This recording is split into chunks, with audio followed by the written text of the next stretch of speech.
Hey everybody, this is Sarah Whitaker. And Salty Dulty. And we also have a special guest in the studio this week. He is, well, let's go ahead and have you introduce yourself. My name is Branden Juarez-Ferris, otherwise known in the independent wrestling scene as the world's greatest pop icon, Donnie Pepper Cricket. And here we're going to talk about episode 19, Schools and Education in Professional Wrestling. Mhm. And you can find us on your favorite podcast platform, and you can find us at YouTube at Working the World 0240. Alrighty, let's get started with the jargon of the day. Yep. So, jargon of the day. Is green.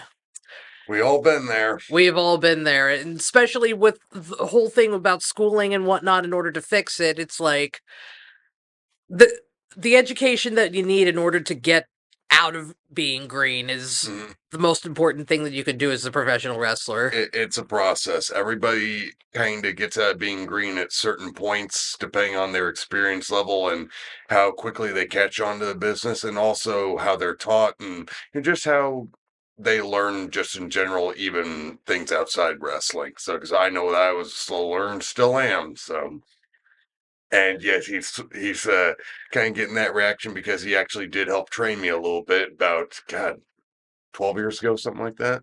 Give or take, yeah. Yeah, That's about right. And you've come a long way because you are one of the head trainers at Bulletproof Academy. I am. I'm And one of the head trainers there. and how long have you been in the wrestling industry? This fall will be 25 years. 25 years. That's a long time for any athlete. Indeed. But especially with seeing how you've been in the industry for such a long time, especially since you started out, how does professional wrestling training back when you first started compared to what it is today? Um, I think it's still very much similar. There's still quite a few, what's the word I'm looking for? Uh, Training topics, I guess you could say, that are very similar to when I started. Basically, making sure that you have your rolls down, your bumps down, knowing heat, strikes, all that stuff. It's all pretty self-explanatory. Like as you go into it, the only difference nowadays is just getting more of the athletic maneuvers. A lot of the people want to learn more athletic maneuvers than the just basic body slam or suplex. Yeah, because how much the bar's been raised over the generations, like next generation, next generation, next generation, just raising the bar higher, higher, higher, higher. Mm-hmm. I would agree with that. Yeah, Yeah. So, I mean, did you start at OWA or I did start in the OWA, the Omaha Wrestling Association here in Omaha, Nebraska. From there, I had to take a little hiatus because of financial reasons, but I did end up hooking back up with a couple of the other we'll call them graduates of the OWA because they were performing shows. They were doing shows and whatnot, whether it be here in the Nebraska area or when they were going out to Kansas and Iowa and so on and so forth. Um, Sex Bomb, Marty Trotter, Sean Pendragon, Shane Lies, Preston Maxwell, Ricky Reynolds. Those were the trying to think. Yeah, that's it. There was a couple other ones in there that kind of took me under their wing and kind of helped further me along, with my training from where I was after everything was all said and done. awesome sauce? So, I mean, how do you see the history of training? Because back in the old days, um, people would break other people in order to make sure that they didn't get into the industry because they wanted to make sure that they were sure that they wanted to do it. I mean, what kind of history do you understand from the beginning of training in professional wrestling, especially with the strength of kayfabe? Um, as far as like quote unquote breaking people, I mean it's still kind of there, but not as intentional. Like we run through cardio, we run through endurance, a lot of things that obviously take a more fit and or more athletic um like responsibility. And there are some people who, after a week or two of it, they're like, yeah, no, this isn't for me. Mm. There's some people that will get through that part, but then when trying to teach them how to, you know, perform moves safely, it's just for some reason it's not clicking. Mm. And it gets to a point sometimes where we've actually had to ask somebody to kind of step out because of the fact that nobody wanted to work with them, because every time they worked with them, they ended up getting hurt in some way, shape, or form. Mhm. I mean, it's nobody wants to be the person to tell somebody that, hey, you know, I know this is your dream, but you don't get to do it. Nobody wants to be that person. But at the end of the day, if you're trying to leave it better than you found it, so to speak, Mm. you want to make sure that it's left in capable hands. If it's not left in capable hands, then it's just going to go to chaos. Exactly. Mhm. So you got to make sure that the next generation of people that you are breaking in can be able to handle the workload, being able to bring the next generation, next generation, next generation, because the business is going to go on and keep going on so long as, there's, calling for it basically. Yep. As long as there's people that want to see it, Mhm. this business will be around. Now, I actually have a question for you. How has the culture as far as locker rooms changed since you broke in compared to where we are now? Because you've been in the industry obviously for a while.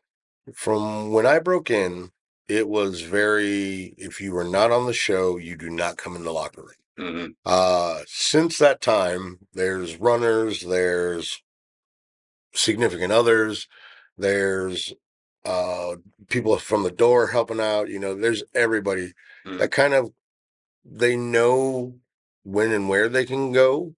But sometimes they still just kind of hang out and do whatever they feel like. And sometimes it gets addressed. Hmm. Other times, um, it just kind of, some people will look the other way. I mean, it all just kind of depends on the company and their expectations, their standards, so on and so The forth. culture of that company, basically. More or less, yeah. But that's the thing. Like, I wouldn't even necessarily call it a culture as much as it's like sometimes you get those people who just they want their friends around. Right. You know, they see these people, oh, they're showing up because, you know, they want to hang out with me. Hmm. Maybe, or maybe they're just looking for a booking. You never know.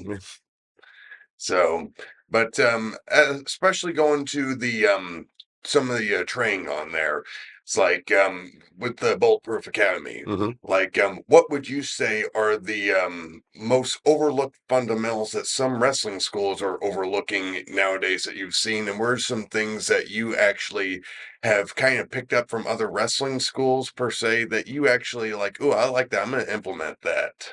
Um, Gosh, what is the minute you said pick like things that you picked up from other wrestling schools?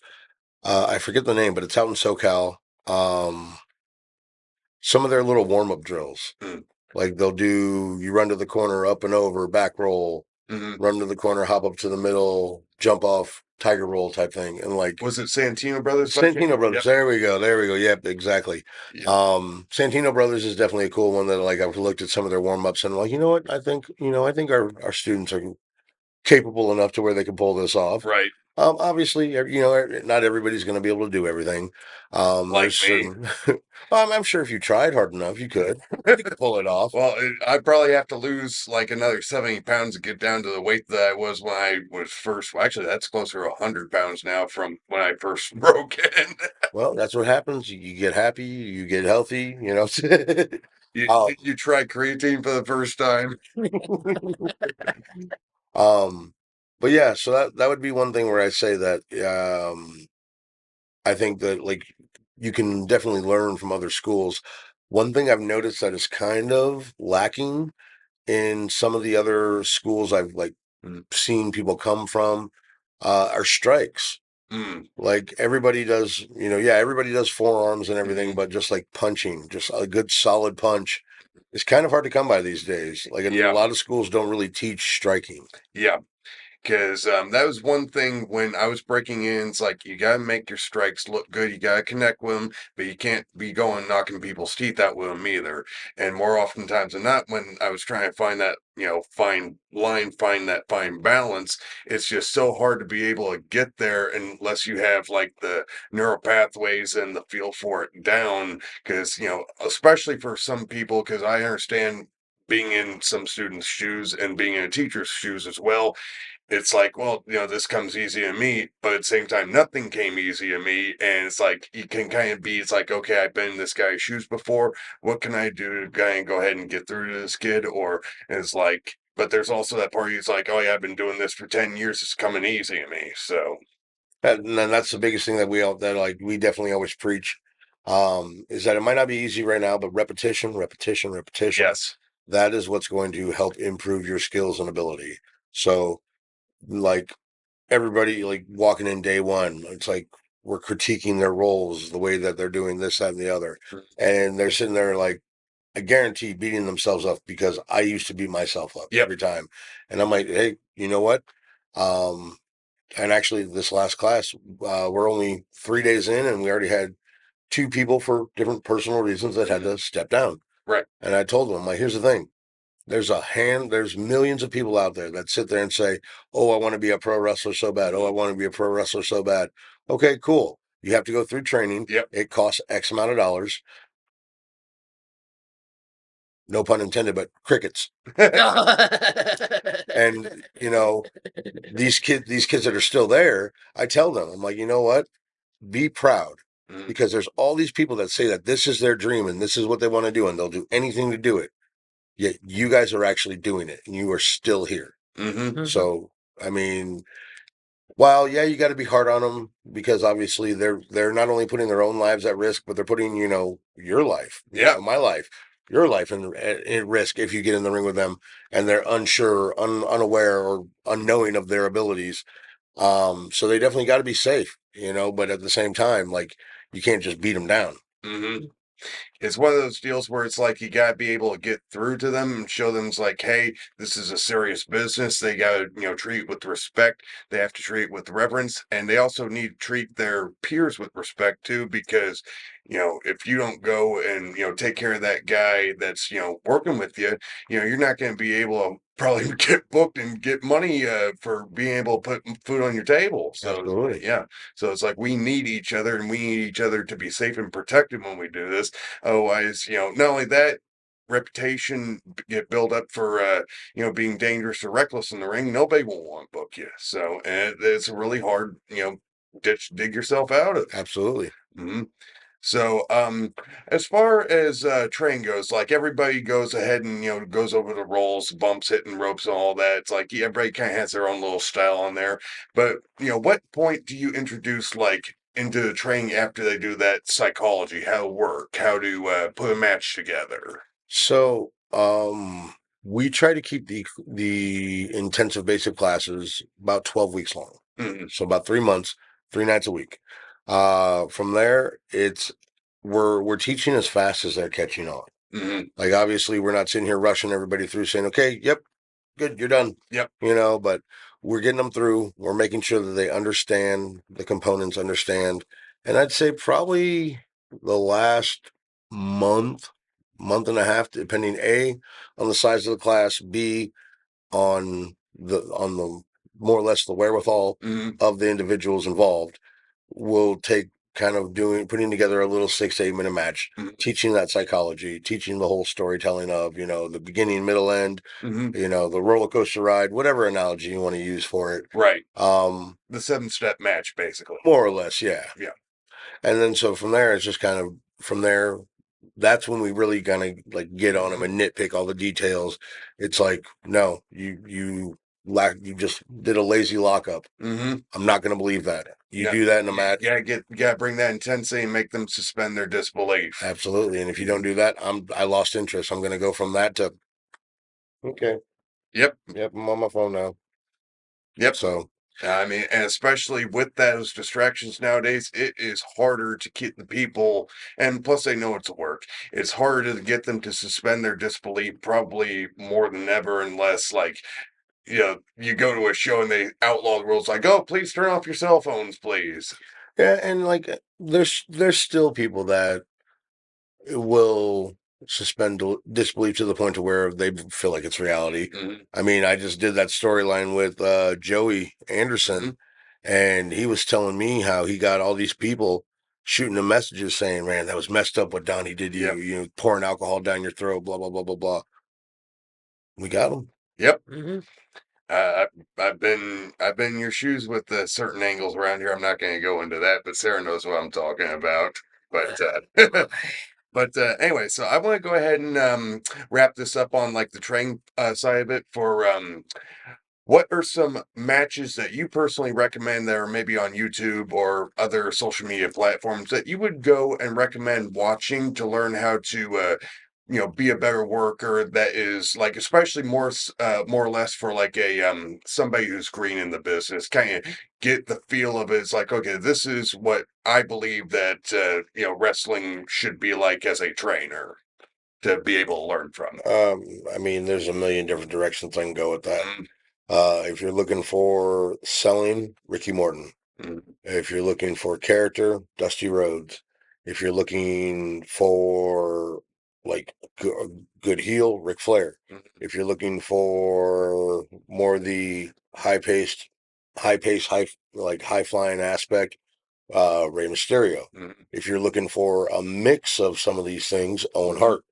I mean, I know he's kind of a dirty word, but Chris Benoit was still a hell of a wrestler. Agreed.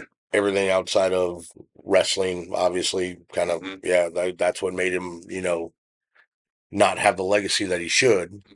Um, and obviously, don't get me wrong, I don't condone what he did. I'm None just, of us do. I'm just giving him the credit where he deserved it was in the wrestling ring. And we've covered this subject in the past too, and that's pretty much the exact feeling that I have towards it. Like he is one of the best that we ever had, and you can learn from him. I understand if it's hard to watch his matches after what happened, but the way I see it is like, hey, there's nothing we can do to change it. But hey, his work of body work still stands up to this day. And at the very least, it's a cautionary tale of what too much head trauma can also cause. Exactly. So, Exactly. Well, I was gonna say, I actually brought something here because you and I have worked off and on for in multiple promotions for the better part of about 10 years in some form or fashion with each other. Well, there's one match that we were talking a little bit over the air a couple shows on, and I was wondering if this right here jogged any memory.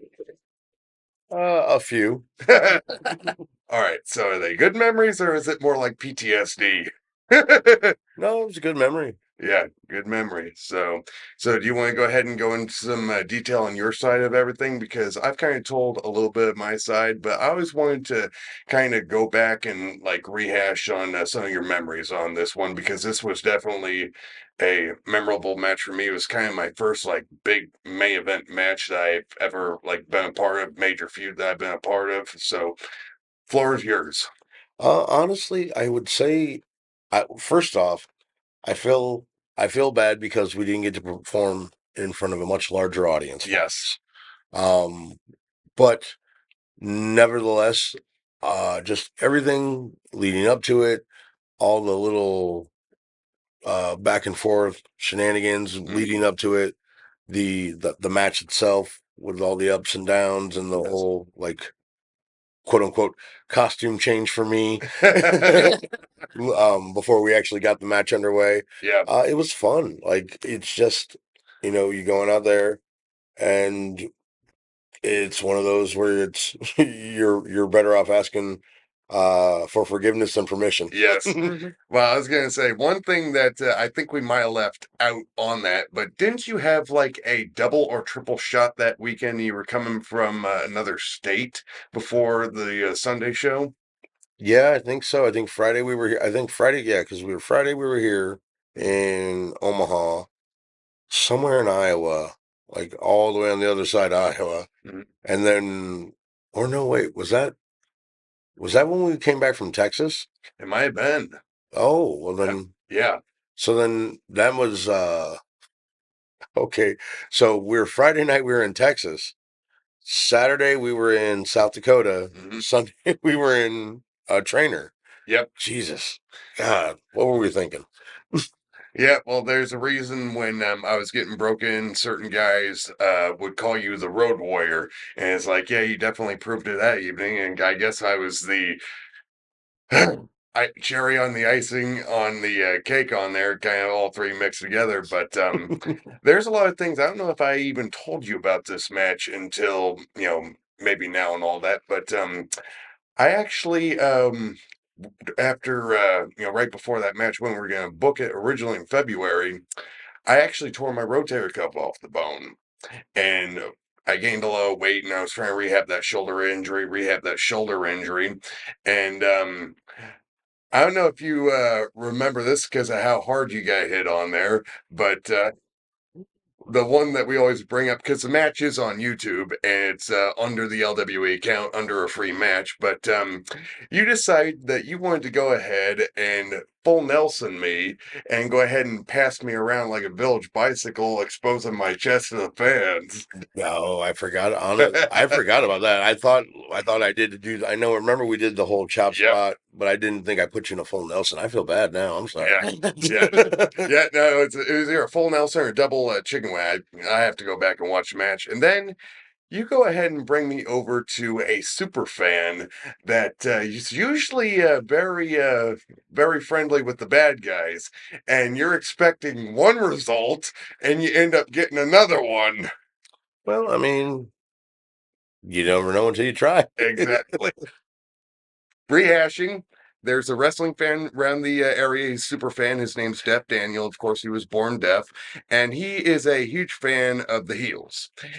He has me locked up, and he's pulling me over. It's like he's thinking it's like, okay, he's gonna chop Dalton on here, and we'll probably go to the next spot, whatever. Well, Daniel decides that he wants to turn heel and drills Donnie. Yeah, that's not the first time that's happened either. Well, do you remember what you said the second that happened? No, I don't. Ow, you stiff mother effer. I know you can't hear that, but still. Sounds about right. And then, of course, like a dummy, I have to go and call for you to reverse me and suplex me on the floor and throw my back out the whole match. And it's like, because dude, when I went to that heat spot and I was lying there, that was a shoot. Well, Because my leg went numb after not landing that. But you took care of me, but that was on me. And of course, if you ever lay on industrial grade carpeting, it's actually hardened concrete, if you ask me. But yeah, I was like, okay, I forgot everything that we were going to do during the heat. And I just like, okay, can I feel my legs? Can I feel my legs? And I said to myself, I'm not going to put this guy in a work and hold. I'm going to go ahead and just, chop meat, use the gimmick, whatever. Second thing I do, because I blank out. hey, it worked. It did. And of course, we were going to go in another spot. And unfortunately, I think I broke your nose. No, possibly. I don't remember. Yeah, I must hit you that hard then. Dude, like, there's a lot of, like, the more I think about it, the more I've forgotten about this business. Not to mention that, like, I still remember there was a couple shows ago, I was hanging out at a PWP show, and somebody brought me a DVD, and I'm sitting there looking at the card, and I wrestled Arya Davari. Yeah. I don't remember wrestling Arya. Yeah, and it's like, especially because you work with so many people so often because you put so much time in, is like every day just kind of seems like it's just another booking. I mean, Yeah. kind of, yeah. Yeah. But I was gonna say, man, it's like that match, especially with the circumstances that we were going through, like me, getting a little messed up on there, Deaf Daniel, all that. People still come up to me at shows and still remember that match and still watch it on YouTube. I mean, it's like I Heck yeah. really feel that we, accomplished something special, especially because I think it was a week before, or 2 weeks before, you actually had another dog collar match. Yeah, it was, because then me and Darlene had one. Yep. Yeah, and I heard that Darling was really mad until we had to book the match at a later date. It's like, oh, he's beating me to the punch on this. We love you, Adam. But Alrighty. but I was gonna say, I was about to say, yeah, it's time for a little word association here. Mm-hmm. So I'm gonna go ahead and bring out a name, and it's gonna be mostly local talent here around the area, past, present, and maybe even future. I don't know, but you just go ahead and give me like a one sentence response or one word that comes to mind, and you feel good with this? Yeah, sure. All right. First name comes to mind is Jay Fowler. Jay Fowler. Mhm. Don't know why he's not already signed. Mhm. Good point. The Crucible, Nash and McGregor. Kids. Kids. JJ Garrett. Forgetful. Any stories? Well, he's just. I don't want to put him on blast, but like there's been a couple of times where he's like, I forgot I was booked here, and like it just kind of like it's one of those things. It doesn't happen often, but there was enough times to where it'd be like, bro, what are you doing? Yeah. Like, I love JJ. too. Yeah, he's good people. Malachi Matthews. Hog. Hog. That one's a little. That was a little triple X. I can't talk about that one. That's about all I can say. I think I know what you're talking about. Leave it at that. JC Slater. Good kid. Agreed. You worked with him this last weekend. I worked with him a couple weekends before. He's a blast to work with, isn't he? Yeah, super easy. Yep. Chris Heavius. Chris Avius, lousy boss. Ooh, rip shot right there. No, that's just digging back into our CD trade post days. That explains a lot. But no, he was a good boss. He was a good Yep. boss, and he still is a good boss whenever he has me. Gotcha. Ryan Romantic.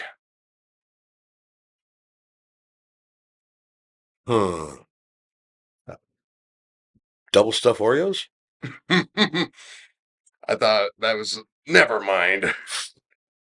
Well, I was No, gonna say so sweet on the inside. No, Ryan's a good guy. We've had numerous talks about what he needs to work on, but he's a good guy. Yeah. And he loves entertaining, and he does. Hype Gotti. Legend. Tony Cortez. See, I would have to go with legendary. Good point. How I Met Your Mother. I think I got like maybe 5 or 6 more I want to go through. Zach James. Zach James. From a punk kid to a mild-mannered adult. Sounds like a lot of us. Moonshine Russell. Came a long way from Thunder Russell. Yep, I was gonna say, man. Red Wing. Red Wing. Freak of nature. Agreed. Especially you do powerlifting on side from wrestling. Yep, agreed. I'll give you 2 more names here. Nino Hatchet. Nino Hatchet. Good brother. Good brother. And last name, you gotta be honest with this one, Salty Dalty. Salty Dalty. A little off kilter, but overall, decent human being.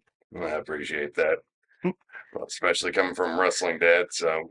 Alrighty, it's time to go home. Oh, but we wanted, actually, that's already been done last weekend. We want 5 more minutes.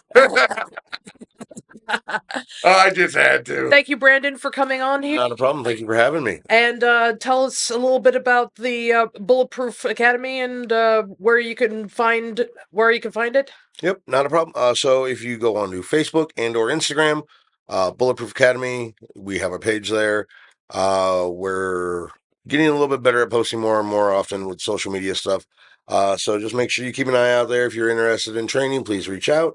We did just start a class recently this week, so we probably aren't going to be taking too many, if any, new students as of right now. Since we're already a weekend, but you never know. We'll see what happens. Yeah. Alrighty. And before we go ahead and go, one name that I wanted to go ahead and leave the floor absolutely to, Jason Strife. My brother. Alrighty. Yep. You can find these wrestlers on various matches on YouTube if you want to look them up. And that's going to be all for today. Yep. Shoot the half. Shoot the half, take care, and stay classy.